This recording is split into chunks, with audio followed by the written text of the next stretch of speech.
तब हमारे शेखावत साहब के पास एक खबर आती है और आप ये जानकर शॉक्ड हो जाएंगे कि उस गाड़ी के अंदर जो होता है वो होते हैं हमारे जग्गा रेड्डी। तो हिरोशी पुष्पा को अपना गेस्ट बनाकर जापान ले जाता है। तो आपने जो सीन्स देखे थे जापान के, जहां पर वो हिरोशी के साथ बैठकर डील कर रहा था, पुष्पा राज में झुकेगा नहीं साला। तो फाइनली दोस्तों मैं पुष्पा 2 के रीलोडेड वर्जन को थिएटर में देखकर आ चुका हूं। तो आखिर पुष्पा जापान क्यों गया था? और जैसा कि पुष्पा 2 की स्टार्टिंग में हमें दिखाया जाता है कि पुष्पा को गोली लगती है और वो सीधा समुद्र में जाकर गिरता है और वहीं से सीन सीधा कट कर दिया जाता है। और मैं आपको बताना चाहूंगा कि इसके अंदर ऐसे कौन से सीन्स को ऐड किया गया है जिसकी वजह से मूवी 20 मिनट लंबी हो जाती है। अब इन सीन्स को देखने के लिए तुम्हें रुपए खर्च करने की कोई भी जरूरत नहीं, क्योंकि आपका भाई फिल्मी शिवा भी जिंदा है, लेकिन उसके लिए चैनल को सब्सक्राइब करना होगा। वो जो फुटेज है वो बहुत ही ज्यादा इंपॉर्टेंट है, क्योंकि वो आपके उस सवाल का जवाब देती है कि एक्चुअल में पुष्पा जापान क्यों गया और वो वहां से जिंदा बचा या नहीं बचा। और भी काफी सारे ऐसे सीन्स थे जो आपने पुष्पा 2 के ट्रेलर के अंदर देखे लेकिन आपको मूवी में कहीं भी देखने को नहीं मिले। तो आज की वीडियो में मैं आपको उन्हीं सीन्स को एक्सप्लेन करूंगा, तो वीडियो में आखिर तक बने रहेगा। चलिए दोस्तों वीडियो करते हैं शुरू।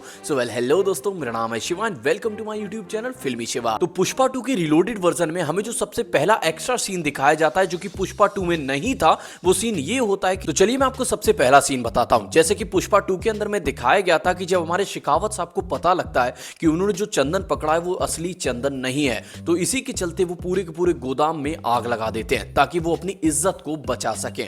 वहीं पर हमें पुष्पा 2 के रीलोडेड वर्जन में कुछ एक्स्ट्रा क्लिप दिखाई गई जो कि बहुत ही इंटरेस्टिंग थी। वो क्लिप इस तरीके से थी कि जब हमारे शेखावत साहब को पता लगता है कि उन्होंने लाल चंदन नहीं पकड़ा है, उन्होंने कुछ और ही पकड़ लिया है, तो वो अपनी इज्जत बचाने के लिए बहुत ही ज्यादा परेशान हो जाते हैं। लेकिन उस लाल चंदन की इंक्वायरी के लिए कमेटी आने वाली होती है, तो हमारे शेखावत सर उनसे डील कर लेते हैं और वो वहां पर कुछ असली लाल चंदन की लकड़ियों को रखवा देते हैं और वहीं पर कमेटी आकर जो हमारे शेखावत साहब ने लकड़ियां रखवाई थी वो उनकी जांच करती है और मीडिया के सामने ये बताती है कि हाँ ये पूरा का पूरा लाल चंदन है, जिसके चलते हमारे शेखावत साहब की इज्जत बच जाती है और शेखावत साहब बहुत ही ज्यादा खुश होते हैं। लेकिन यहीं पर एक बहुत ही बड़ा फंडा फंस जाता है, क्योंकि ऐसा कहा जाता है कि बहुत ही जल्द इसकी नीलामी की जाएगी। तो हमारे शेखावत साहब कहते हैं कि वो कहीं ना कहीं से वो जो लाल चंदन निकला था, जो बैलगाड़ियां बनाकर पुष्पा ने लाल चंदन निकाला था, वो कहीं ना कहीं से उस लाल चंदन को पकड़ के जरूर लाएंगे और दुनिया को दिखा देंगे कि उन्होंने एक्चुअल में लाल चंदन पकड़ा है। तब तक के लिए इस न्यूज को दबा कर रखते हैं, उनका ये प्लान था। लेकिन जब तक हमारे शेखावत साहब पुष्पा को पकड़ पाते, पुष्पा बॉर्डर क्रॉस कर चुका था।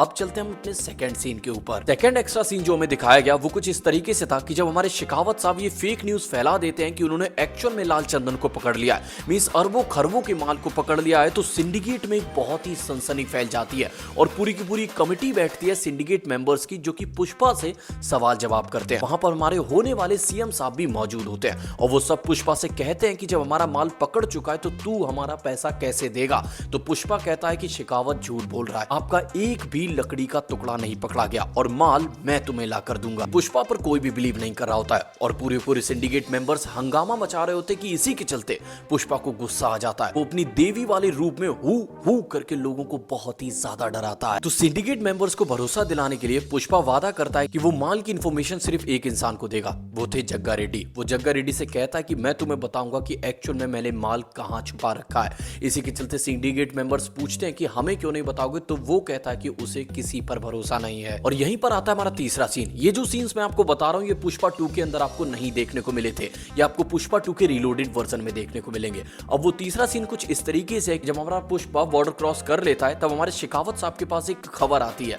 कि यहाँ पर पोर्ट पर किसी का एक्सीडेंट हो गया। तो जब शेखावत साहब वापस लौटते हैं तो वो देखते हैं कि वहां पर एक गाड़ी पलटी हुई पड़ी होती है और आप ये जानकर शॉक्ड हो जाएंगे कि उस गाड़ी के अंदर जो होता है वो होते हमारे जग्गा रेड्डी और उनके साथ जो होता है वही इंटरनेशनल ब्रोकर जो कि पुष्पा की डील जापान करा रहा था, जिसका हवाई जहाज लेके पुष्पा भाऊ गायब हो गए थे। लेकिन एट द मोमेंट उसी हादसे के बाद हमारी जग्गा रेड्डी की मौत हो जाती है और वहीं पर जो हमारा जो इंटरनेशनल ब्रोकर होता है वो भी मरने वाला होता है, अपनी आखिरी सांसें गिन रहा होता है। तभी हमारे शेखावत साहब उसी ब्रोकर से सारी की सारी डिटेल लेते हैं कि एक्चुअल में ये माल कहां जा रहा है। तो वो उन्हें बताता है ये माल जापान जा रहा है। पुष्पा को उस माल का पैसा कैसे मिलने वाला था, यहाँ पर इंडिया में कौन सा ब्रोकर है जो पुष्पा को पैसा पहुंचाएगा, ये सारी की सारी डिटेल शेखावत साहब उसी इंटरनेशनल ब्रोकर से ले लेते हैं। लेकिन यहीं पर आता है एक ट्विस्ट। ब्रोकर का नाम क्या होता है जिससे पुष्पा जापान में मिलने वाला था, वो उसका नाम किसी को नहीं पता होता है। तो वहीं पर हमारे शेखावत साहब उसका नाम जानने से पहले ही उस इंटरनेशनल ब्रोकर को मार देते हैं। वो ऐसा इसलिए करते हैं ताकि उसका नाम कोई भी ना जान सके और पुष्पा बर्बाद हो जाए, अरबों खरबों का माल मारा जाए। और एक्चुअल में ऐसा ही होता है। अब आते हैं सबसे इंपॉर्टेंट सवाल के ऊपर कि आखिर पुष्पा जापान क्यों गया। तो पुष्पा जापान इसीलिए गया था कि पुष्पा का माल तो जापान पहुंच गया था, लेकिन उसे पैसा नहीं मिला। पैसे के लेन देन में जो मीडिएटर था हमारा, वो इंटरनेशनल ब्रोकर, वो मारा जा चुका था।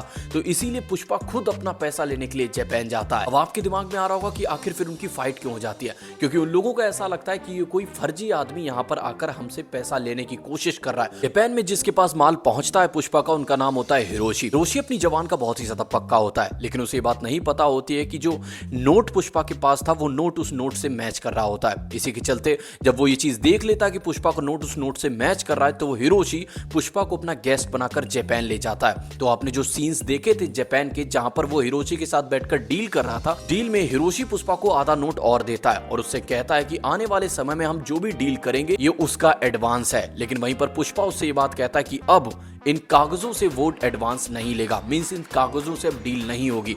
तो हिरोशी उससे पूछता है कि कैसे डील होगी, तब वो कहता है कि इंटरनेशनल करेंसी है उसके पास। हिरोशी पूछता है कौन सी, तब वो अपना हाथ लगाता है। समझ गए ना।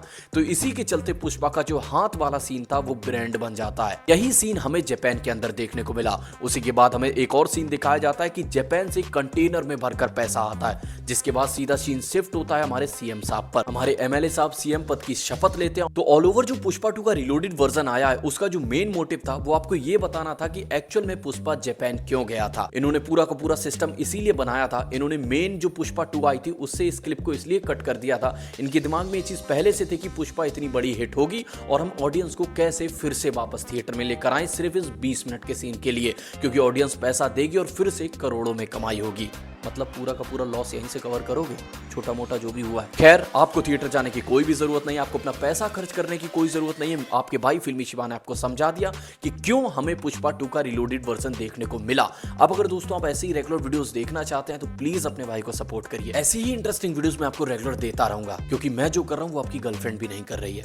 आई होप आप समझ गए होंगे। तो चलिए दोस्तों, बहुत ही जल्द मिलते हैं अपनी अगली वीडियो में। तब तक इस चैनल को सब्सक्राइब कर लीजिए, वीडियो लाइक कर दीजिए। नाम याद रखिए, फिल्मी शिवा।